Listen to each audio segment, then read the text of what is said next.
Hello everyone, मैं हूं advocate Rahul Mishra और आज की वीडियो में हम लोग समझने की कोशिश करेंगे एक ऐसा टॉपिक जो हर प्रताड़ित पति, पीड़ित पति की समस्या है। देखिए, आप लोगों की पत्नियां अगर अपने मायके वापस चली गई हैं और बार बार आपके बुलाने पर भी वापस नहीं आ रही हैं, तो इसका सीधा सा इशारा होता है कि वो आपके अगेंस्ट कोई ना कोई मैट्रिमोनियल डिस्प्यूट का केस करने वाली है। चाहे वो फॉल्स 498A का मुकदमा हो, चाहे वो डीवी का मुकदमा हो, चाहे 125 मेंटेनेंस लेना हो, वो इसीलिए ऐसा करती हैं।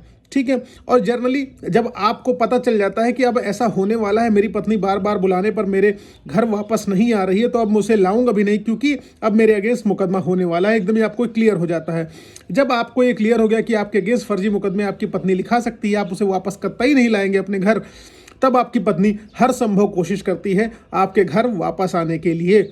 लेकिन वो घर आपके वापस आने के लिए सिर्फ कोशिश इसलिए करती है ताकि वो आपके परिवार को और आपको हैरेस कर सके, वो क्रुएलिटी आप लोगों के साथ कर सके, वो डोमेस्टिक वायलेंस का मुकदमा अप्रोप्रिएट तरीके से लिखा सके या दहेज के फर्जी मुकदमे में आपको परिवार वालों को फंसा सके। तो ऐसी दशा में आपको अपनी पत्नी को घर में घुसने से कैसे रोकना है जब वो आना चाह रही है और आप जब रखना नहीं चाह रहे हैं, पूर्णतः लीगल तरीका मैं आपको इस वीडियो के थ्रू बताऊंगा। लेकिन उससे पहले हर बार की तरह मेरी रिक्वेस्ट है कि अगर आप लोग चैनल पर नए हैं या पहली बार आ रहे हैं या अभी तक आप लोगों ने चैनल पर सब्सक्रिप्शन का बटन नहीं दबाया है तो प्लीज़ दबाइएगा। साथ ही साथ अगर आप मुझसे पर्सनली मिलना चाहते हैं लखनऊ में या दिल्ली में, तो आप मुझसे मुलाकात कर सकते हैं, अपनी अपॉइंटमेंट मुझसे बुक कराकर बात कर सकते हैं।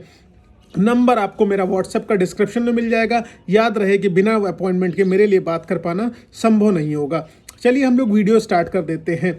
देखिए, जब आपको आपकी पत्नी ने आपके घर में घुसने से आपको मना करना है, जब आपकी पत्नी आपके घर वापस आना चाहती है और आप उनको रखना नहीं चाहते, तो इस कंडीशन में क्या करेंगे? पहली सिचुएशन क्या होती है? जब आपकी वाइफ और पुलिस का इन्वॉल्वमेंट होता है, यानी कि आपकी पत्नी आपके घर आना चाहती हैं और आप उन्हें रखना नहीं चाहते, तो वो पुलिस लेके आती हैं। पुलिस वालों को कहती हैं कि मेरा मैट्रिमोनियल हाउस है, मुझे इसमें रहना है, ये लोग मुझे इसमें रहने नहीं दे रहे हैं। तो इस कंडीशन में पुलिस वाले आपको डराते हैं, धमकाते हैं कि तुम्हारे अगेंस्ट मुकदमा लिख देंगे, तुम्हें जेल भेज देंगे या कुछ भी XYZ एक्टिविटी आपके अगेंस्ट कर देंगे। लेकिन आपको इसमें बिल्कुल भी डरना नहीं है।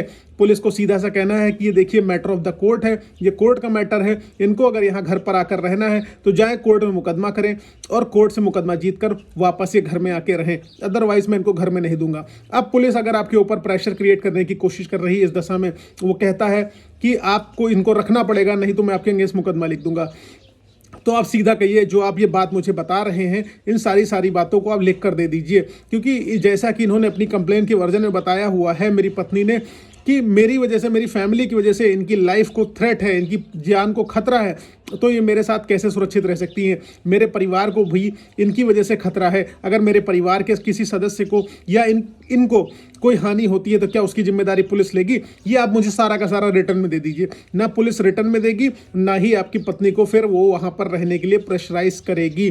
तो वहाँ पर आपको इस सिचुएशन में बिल्कुल भी डरना नहीं है, सीधा सीधा आपको यही करना है। ठीक है।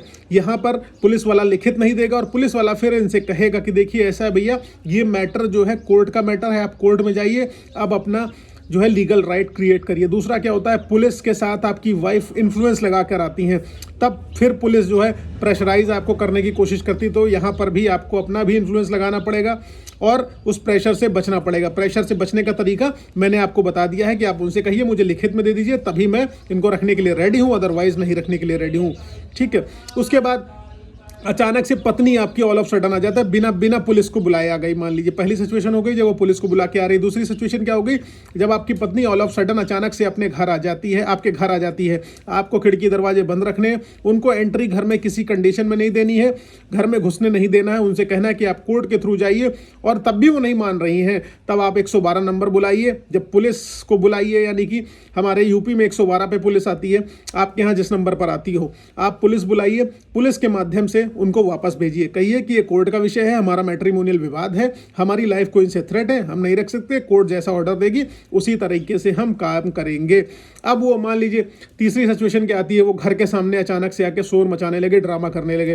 तो इस कंडीशन में अपने आसपास के सोसाइटी वालों को आपको बुला लेना है बिना शर्माए हुए, और इसके पूरे घटनाक्रम की वीडियो रिकॉर्डिंग करा लेनी है, क्योंकि आगे चल के ये आपकी बेइज्जती जो सोसाइटी में कर रही हैं उसको आप डेफेमेशन में ग्राउंड बनाते हुए उनके अगेंस्ट जा सकते हैं। और पुलिस, मान लीजिए इस कंडीशन में आप बुला रहे हैं, तो पुलिस को कोई भी राइट नहीं है कि वो आपके घर में किसी को जबरदस्ती इन्फ्लुएंस में लाकर एंट्री दिला सके, ये ध्यान रखिएगा। उसके बाद पुलिस वाले जनरली क्या करते हैं कि दोनों पार्टियों से पैसा लेने की कोशिश करते हैं। अमूमन होता है, बहुत सारे पुलिस वाले बेचारे बहुत ईमानदार हैं, उन्होंने देश के लिए अपने आप को कुर्बान कर दिया, उनको सत सत नमन है। लेकिन बहुत सारे करप्ट भी हैं जो ऐसा करते हैं। पुलिस अगर आपको हैरेस कर रही पैसे के लिए तो आपको इस मामले में पैसा नहीं देना है, क्योंकि पुलिस कोर्ट नहीं है। अल्टीमेट डिसीजन कोर्ट का ही आता है। पुलिस बैठा के सेटलमेंट करने की कोशिश करती है, लेकिन वो सेटलमेंट किसी तरीके से वैलिड नहीं होता है।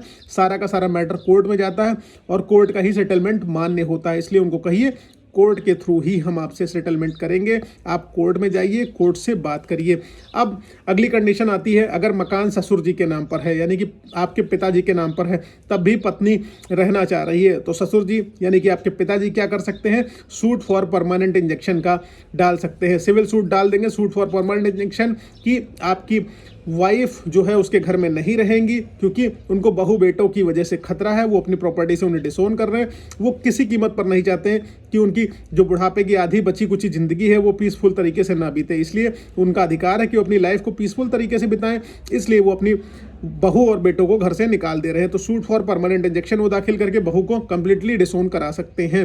और उसके बाद अब मान लीजिए घर अगर ससुर की जगह सास के नाम पर है, तो सास के पास डबल रेमेडी है। वो डीवी का केस कर सकती है, वो प्रोटेक्शन ऑर्डर अपनी बहू के अगेंस्ट पास करा सकती हैं। और दूसरा क्या हो जाएगा कि वो सूट फॉर परमानेंट इंजेक्शन भी दाखिल कर सकती हैं और उसके अगेंस्ट रिस्ट्रिक्टिंग ऑर्डर्स पास करा सकती हैं। इस तरीके से आप अपनी पत्नी को इलीगल तरीके से जो आपके घर में वो आना चाह रही हैं, अननेसेसरी के इन्फ्लुएंस लगाकर, अननेसेसरी का प्रेशर क्रिएट कराकर आप उनको घर में घुसने से रोक सकते हैं और अपने आप को किसी भी तरीके के कानूनी मायाजाल से बचा सकते हैं। बाकी मुकदमे तो आपको अंत में लड़ने ही लड़ने हैं, लेकिन वो घर पे आ गई तो नए नए ड्रामे, न जाने कितने मुकदमे आपके ऊपर लिख जाएंगे। आई होप ये सारी चीज़ें आपको क्लियर होंगी, इससे आपकी इन्फॉर्मेशन बढ़ी होगी। अगर बढ़ी है तो प्लीज़ अपने एक एक दोस्तों में ज़रूर शेयर करिएगा और साथ ही साथ सब्सक्रिप्शन का बटन भी दबाइएगा। दूसरा, अगर पर्सनली मिलना चाहते हैं तो आप लखनऊ या दिल्ली में मुझसे मुलाकात कर सकते हैं। अपॉइंटमेंट के लिए नंबर आपको डिस्क्रिप्शन में है, फ़ोन पे मुझसे बात कर सकते हैं। किसी भी समस्या को लेकर, चाहे पर्सनल हो चाहे लीगल प्रॉब्लम हो, आप मुझसे बात कर सकते हैं, लेकिन उसके लिए आपको अपॉइंटमेंट शेड्यूल करानी पड़ेगी। साथ ही साथ अगर आपने मुझे अभी तक फेसबुक, इंस्टाग्राम, ट्विटर पर फॉलो नहीं किया, वहाँ फॉलो करिए। वहाँ पर अपनी फोटोग्राफ्स, प्रोग्राम्स की डिटेल्स वगैरह सब डालता रहता हूँ। Thank you so much. जय हिंद।